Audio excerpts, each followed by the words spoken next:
হা vote যদি বিজয়ী হয় বাংলাদেশ জিতে যাবে, হা ভোট যদি পরাজিত হয় বাংলাদেশ হেরে যাবে।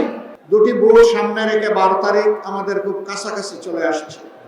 একটি ভোট হচ্ছে গণভোট, অতীতের বস্তপচা রাজনীতি এবং রাজনৈতিক বন্দোবস্তকে পরিবর্তন করে নতুন রাজনীতির সূচনা করা, এবং সেই রাজনীতি হবে জনগণের রাজনীতি। এই রাজনীতি কোনো পরিবার বা কোনো দলের রাজনীতি হবে না, একেবারেই খাঁটিভাবে হবে জনগণের রাজনীতি। এই জন্য আমরা যেখানেই গিয়েছি স্পষ্ট করে বলেছি, আমরা আমাদের দলের বিজয় চাই না, আমরা চাই 18 কোটি মানুষের বিজয়।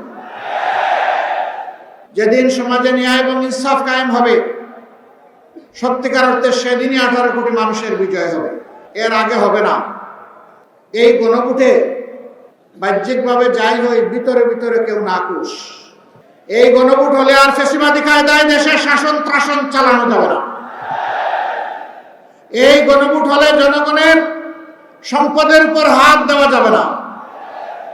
এই গণভোট হলে দলীয় চাঁদাবাজির রমরমা ব্যবসা চলবে না। এই জন্য কেউ কেউ গণভোটে সন্তুষ্ট না, কিন্তু মুখ খুলে বলতে পারছেন না, কারণ 18 কোটি মানুষ গণভোটের হায়ের পক্ষে। 18 কোটি মানুষ এখন পরিবর্তন দেখতে চায়, করোনা ব্যবস্থায় আর ফিরে যেতে চায় না। গণভোটে হা মানেই হচ্ছে আজাদি, গণভোটে না তার মানে হচ্ছে গোলামি। গোলামি না আজাদি, গোলামি না আজাদি। ইনশাআল্লাহ 12 তারিখ প্রথম ভোটটা পড়বে হা চিহ্নে ইনশাআল্লাহ। হা ভোট যদি বিজয়ী হয় বাংলাদেশ জিতে যাবে, হা ভোট যদি পরাজিত হয় বাংলাদেশ হেরে যাবে। আমরা বাংলাদেশকে ইনশাআল্লাহ হারতে দিব না। জনগণের ভালোবাসা সমর্থন নিয়ে হা ভোট বিজয়ী হবে, বাংলাদেশ বিজয়ী হবে ইনশাআল্লাহ। দ্বিতীয় ভোটটি হচ্ছে সরকার গঠনের জন্য সমর্থন জানানো।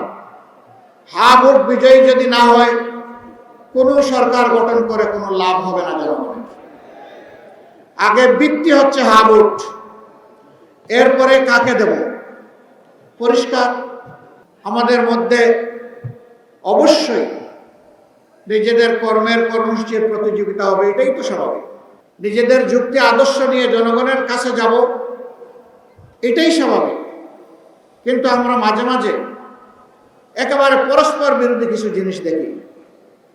একদিকে আমাদের একটি বন্ধু সংগঠন, তারা বলছেন জনগণকে ফ্যামিলি কার্ড দিবেন এবং সেইটা দিবেন মহিলাদের হাতে।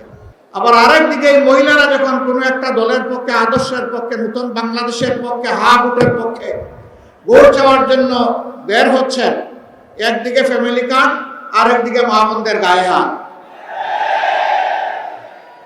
দুইটা তো একসাথে চলে না। এ দিয়ে কি বার্তা দেওয়া হচ্ছে জাতিকে?